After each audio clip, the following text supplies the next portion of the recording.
जय श्री कृष्णा। जय ठाकुर जी महाराज। आप सब कैसे हो? अच्छे हो ना? अच्छे ही रहना। तो आज हम कहानी कहने जा रहे हैं पंचमुखी की कहानी।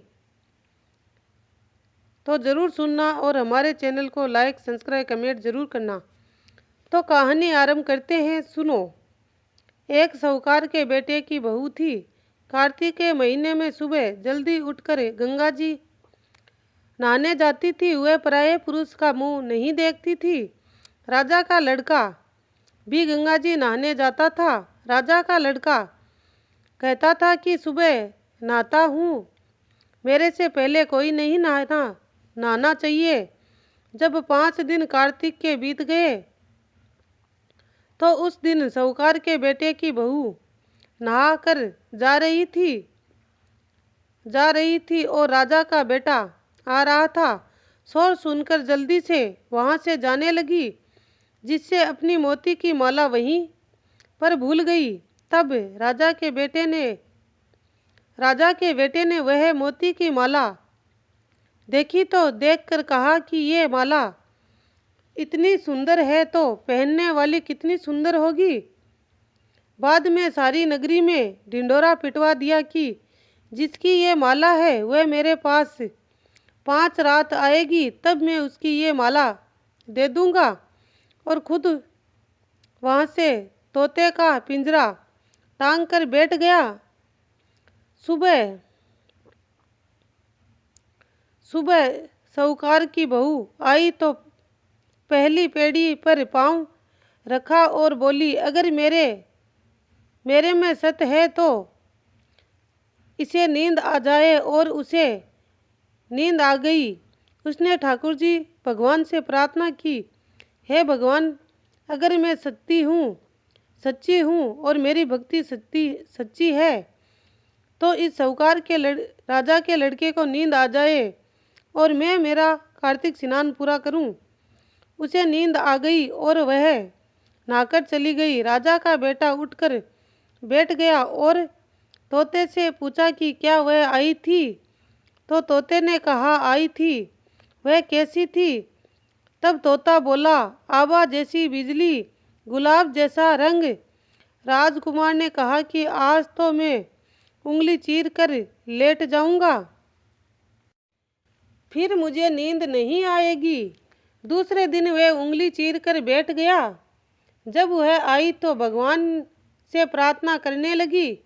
राजकुमार को नींद आ गई। वह नहाकर चली गई। तब उसने उठकर तोते से पूछा तो तोते ने सारी बातें बता दी।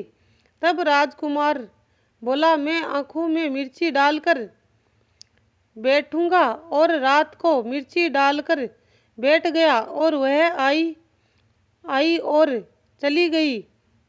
राजकुमार ने तोते से पूछा कि क्या वो आई थी? तो उसने कहा, आई थी। फिर उसने कहा कि आज तो बिना बिस्तर ही बैठूंगा। और वह रात को बिना बिस्तर ही बैठ गया। जब वह नहाने आई तो फिर भगवान से वही बात कही तो राजकुमार को नींद आ गई। जब वह नहाकर जाने लगी तो आंख बंद करके चली गई। राजकुमार ने उठकर देखा तो वह नहाकर चली गई। तो वह बोला कि आज तो मैं आग की गठिया रख कर बैठूंगा, जिससे नींद नहीं आएगी। और वह अंगीठी रखकर बैठ गया। साहूकार की बहू ने भगवान से कहा कि 4 रात तो निकाल दी, आज की रात है और निकाल दो।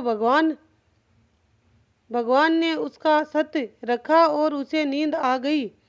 जब वह नहाकर जाने लगी तो वह तोते से बोली कि पापी से कह देना कि तेरी 5 रात पूरी हो गई, इसलिए मेरी मोतियों की माला मेरे घर भेज देना। फिर राजा ने तोते से पूछा कि वह आई थी, तो तोते ने कहा वह आई थी और उसने अपनी माला मंगवाई है।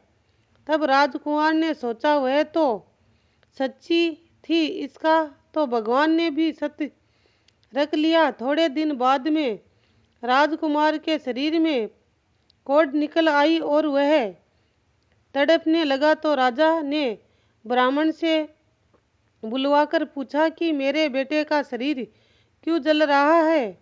तब ब्राह्मण ने कहा कि वह